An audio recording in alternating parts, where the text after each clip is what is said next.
Hello बच्चों, तो ये हमारी प्रॉब्लम लास्ट हमने दी थी एवेंजर्स की आपको करने के लिए। ठीक, बोला गया था बच्चों इसमें कि एक ऐसा रिंग है कंडक्टिंग जो कि जिसका रेडियस मान लेते हैं r है ना। उस रिंग पे अगर Q चार्ज दिया जाए तो वो टूट जाएगी, ठीक, रप्चर हो जाएगी ना। तो पूछा गया था सवाल में कि अगर बताइए इस रिंग का रेडियस n टाइम ज़्यादा हो और इसकी टेंसाइल स्ट्रेंथ रिंग की क्या k टाइम ज़्यादा हो तो कितने चार्ज पे वो टूटेगी। तो ये सवाल भी बेसिकली अगर देखा जाए तो प्रोपोर्शनैलिटी का सवाल है ना। अगर हम चलो इसको एग्जैक्ट एक्सप्रेशन को इवेल्युएट कर पाना मैथमेटिकली बहुत मुश्किल काम है बच्चों, ठीक है। लेकिन फिर भी एक बार हम एग्जैक्ट इक्वेशन डिराइव करने की कोशिश करते हैं, ठीक, कि एक किसी भी छोटे से चार्ज के ऊपर, ठीक, अगर मैं इसकी लेंथ बोल दूं यहां पर dq चार्ज बोल दूं, dq चार्ज किस लंबाई में होगा, dq चार्ज की लंबाई मान लेते हैं dl होगी, ठीक। तो इस dl लंबाई के एलिमेंट के ऊपर कितना फोर्स लग रहा होगा अगर हम निकालें, जिसके वजह से इस छोटे से एलिमेंट में या इस पोर्शन में, इस रिंग में कितनी टेंशन होगी, तनाव होगी, ठीक। तो अगर यहां dq चार्ज है, dq चार्ज किसके बराबर होगा, लैम्डा dl के बराबर होगा, है ना। dq चार्ज के ऊपर एक रिपल्सिव फोर्स लग रहा होगा df, जो रेस्ट ऑफ द चार्ज इसके ऊपर लगा रहा होगा, ठीक। तो df जो इसके ऊपर रिपल्सिव फोर्स लग रहा होगा वो किसके बराबर होगा, वो बराबर इस एलिमेंट में अगर तनाव T है और T है ना, तो ये df फोर्स इस दो T को बैलेंस कर लेगा, ठीक। और ये बात हमें मालूम है, स्टैंडर्ड इक्वेशन है कि दो T का इक्विवेलेंट कितना होगा, T इंटू डी थीटा, जहां T इस रोप का तनाव होगा, टेंशन होगी, ठीक। ये स्टैंडर्ड इक्वेशन है ना, हम लोग कई बार इस इक्वेशन को यूज करते हैं। तो df बराबर कितना हो जाएगा बच्चों, T इंटू डी थीटा हो जाएगा। अब df किसके बराबर होगा, जो इस छोटे से एलिमेंट के ऊपर फोर्स लग रहा होगा वो किसके बराबर होगा, वो बराबर होगा यहां इस छोटे से एलिमेंट पे जो फोर्स लग रहा होगा वो किसके बराबर होगा, वो यहां के चार्ज इनटू जो रेस्ट ऑफ द रिंग के वजह से इलेक्ट्रिक फील्ड है उसके बराबर होगा, ठीक। तो dq इंटू ई रेस्ट कितना हो जाएगा, t इंटू डी थीटा, और dq किसके बराबर है, dq बराबर है लैम्डा dl के, लैम्डा dl ई रेस्ट बराबर कितना हो जाएगा, t इंटू डी थीटा हो जाएगा, ठीक। अब dl बराबर कितना होता है, dl बराबर होता है इसका जो भी रेडियस है इंटू डी थीटा के, तो वैल्यू यहां पुट कर देते हैं, lambda r D theta E rest बराबर t into D theta, D theta से डी थीटा गायब हो जाएगा, t बराबर आ जाएगा r इंटू ई रेस्ट इंटू लेमडा आ जाएगा, ठीक। तो लेमडा यहाँ चार्ज डेंसिटी है, r उसका रेडियस है और e रेस्ट है, रेस्ट ऑफ द चार्जेस की वजह से उस पॉइंट पे इलेक्ट्रिक फील्ड, ठीक। ये उस पोजीशन पे या किसी भी पोजीशन पे रोप में तनाव के बराबर हो जाएगा, ठीक। अब ई रेस्ट निकालना बचा हुआ है ना। ई रेस्ट कैसे निकालें, ई रेस्ट है क्या बच्चों, ई रेस्ट है रेस्ट ऑफ द चार्जेस की वजह से इस पॉइंट पे इलेक्ट्रिक फील्ड। तो अगर हम कोई भी एलिमेंट लें अगेन dq चार्ज का, तो dq चार्ज के से यहां पे इलेक्ट्रिक फील्ड dE हो जाएगी, dE किसके बराबर हो जाएगा, dE हो जाएगा k, जो 1/4 पे एप्सिलॉन नॉट वाला कांस्टेंट है, इंटू dq हो जाएगा लेमडा dl अपॉन इसकी दूरी यहां से लेके यहां तक r, ठीक, का whole square into r cap. ऐसा हम पूरा पूरा इंटीग्रल कर देंगे, ठीक। तो क्या मिल जाएगा हमने, lambda dl by r square into r cap का इंटीग्रल, इससे क्या मिल जाएगा, ई रेस्ट मिल जाएगा, ठीक।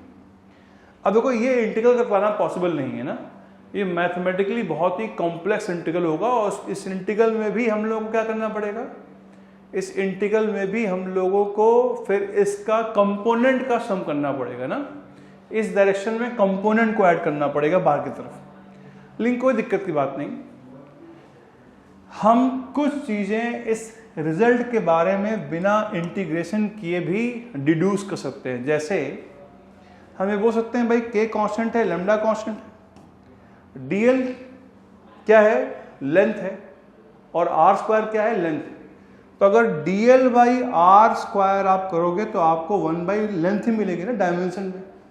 और आप देयरफॉर किसका इंटीग्रेशन कर रहे हो, हम इंटीग्रेशन कर रहे हैं किसका, हम इंटीग्रेशन कर रहे हैं dl बाई आर या 1 बाई आर का सम कर रहे हैं। ऑब्वियसली बात है 1 बाई आर का सम करने से आपको एक लेंथ ही मिलेगी ना, जो लेंथ क्या होगी, जो लेंथ इस सर्कल के रेडियस के प्रोपोर्शनल होगी। ठीक, इस सर्कल का अगर रेडियस कैपिटल आर मान लिया जाए, ठीक, तो क्या आएगा अल्टीमेटली, ये टर्म कितना आ जाएगा, ये टर्म आ जाएगा कोई भी कांस्टेंट c इंटू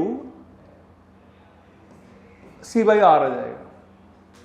ठीक, क्योंकि जब dr बाई आर का dl बाई आर स्क्वायर का इंटीग्रेशन करेंगे तो बेसिकली हम 1 बाई आर का सम कर रहे हैं। सम करने पे क्या मिलेगा, एक 1 बाई लेंथ ही मिलेगी ना, है ना, एक लेंथ ही मिलेगी 1 बाई एल। ठीक, हमने बोला चलो कोई भी कांस्टेंट c है, c डिवाइड बाई आर। ठीक, 10 ये आ गई रेस्ट ऑफ द चार्ज की इलेक्ट्रिक फील्ड। तो कितना आ गया, तनाव, तनाव आ गया lambda into r, E rest कितना आया, k lambda c by r से आर गायब हो गया। दस टेंशन क्या हो गई, टेंशन हो गई लेमडा स्क्वायर के प्रोपोर्शनल। ठीक, लेमडा स्क्वायर के प्रोपोर्शनल हो गई टेंशन, है ना, चार्ज डेंसिटी के स्क्वायर के प्रोपोर्शनल हो गई किसी भी एलिमेंट पे टेंशन। ठीक, इस रोप में या इस कंडक्टिंग रिंग में टेंशन। और लेमडा स्क्वायर किसके बराबर है, लेमडा स्क्वायर बराबर है Q अपॉन इसकी लंबाई, लंबाई कितनी है 2 पाई आर, Q बाई आर के प्रोपोर्शनल। सिंपल सी बात है। ठीक, अब 10 अगर पहली बार वो टेंशन T नॉट पे टूट जाता था, ठीक, तो tension T not some constant C बोल देते हैं, Q अपॉन उसका रेडियस के होल स्क्वायर के प्रोपोर्शनल होगा। अगली बार हमें पता करना है कि किस चार्ज पे वो टूट जाएगा। ठीक, तो हम क्या करेंगे, C चार्ज मान लेते हैं Q डैश, उसका कितना रेडियस है NR, उसका रेडियस है NR का होल स्क्वायर। ठीक, और टेंशन कितनी हो जाएगी, बोला हुआ जो स्ट्रेंथ हो गई वो कितनी हो गई, वो K टाइम बढ़ गई, है ना। क्या करते हैं इसको KT नॉट कर दो। ठीक, दोनों को अंडर रूट कर देते हैं क्योंकि हमें Q डैश चाहिए और डिवाइड कर देते हैं। सिंपल सा एक्सप्रेशन आएगा हमारे पास, है ना। क्या मिल जाएगा, देखो अंडर रूट करके डिवाइड करने पे सिंपल सा इसको अंडर रूट करेंगे, डिवाइड करेंगे, क्या मिल जाएगा, K रूट K आ जाएगा, Q डैश बाई N पूरे में करेंगे अंडर रूट अपॉन Q।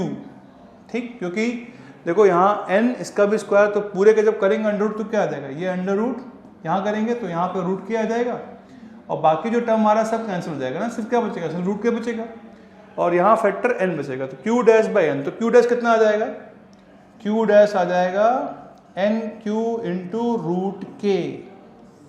ठीक, NQ इंटू रूट K, कौन सा ऑप्शन सही है, बी वाला ऑप्शन सही है।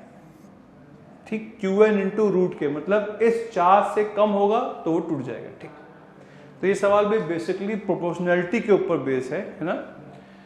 और आपको पूरी एक्सप्रेशन नहीं भी निकाल पाए, लेकिन हम दो किसी ऐसे रिजल्ट्स को आपस में कंपेयर कर सकते हैं। ठीक, okay, before I go I will give you another problem जो आप खुद ट्राई कर सकते हैं। ठीक, थोड़ी सी सिंपल सी ही प्रॉब्लम है और इरडोव की प्रॉब्लम है, बहुत ही बढ़िया प्रॉब्लम है ना। ये प्रॉब्लम इरडोव की है, होमवर्क नेक्स्ट क्लास में इसको करेंगे डिस्कस बच्चों। ठीक, लेट्स सी कितने बच्चे इस सवाल को कर पाते हैं। अपने आंसर्स को कमेंट सेक्शन में दीजिएगा। ठीक, तो ये सवाल है बच्चा कि electric field strength depends only on the x and y coordinate according to the law. ये इलेक्ट्रिक फील्ड का दे रखा है फंक्शन। ठीक, क्या इलेक्ट्रिक फील्ड फंक्शन कितना दे रखा है बच्चों?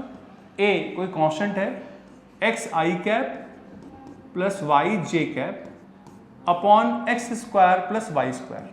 ठीक, जहां ए कांस्टेंट है, पूछा हुआ है कि find the flux of vector E through a sphere of radius R centre with centre at the origin of coordinate. तो एक एक्स वाई जेड कोऑर्डिनेट है। ठीक, इसके सेंटर पे R रेडियस का एक स्पेयर बनाया जाए। ठीक, इस स्पेयर से कितना टोटल फ्लक्स पास कर रहा होगा, कितना टोटल फ्लक्स इस स्पेयर से पास कर रहा होगा। ठीक, देखो इस सवाल को करवाने का ऑब्जेक्टिव बेसिकली जो मैक्सिमम क्वेश्चंस चैलेंजर सीरीज में आ रहे हैं, एवेंजर सीरीज में आ रहे हैं ना, उनको करवाने का ऑब्जेक्ट ये है कि हम बहुत अच्छे कॉन्सेप्ट्स को डिस्कस कर पाए ना। तो ये सवाल भी एक बहुत ही बढ़िया सवाल है जिसमें हम बेसिकली फ्लक्स निकालना है। तो उस फ्लक्स को निकालने का क्या मैथमेटिकल तरीका हो सकता है, इसके बारे में करेंगे डिस्कशन। ठीक, और ध्यान रखिएगा कि फ्लक्स निकालने के लिए आपके पास एक और तरीका है ना, गॉस लॉ, तो थोड़ा सा उस पर भी दिमाग दौड़ाइएगा। ठीक, ओके देन, तो ये प्रॉब्लम करिएगा, इसका आंसर आप लोग कमेंट सेक्शन में भेजिएगा।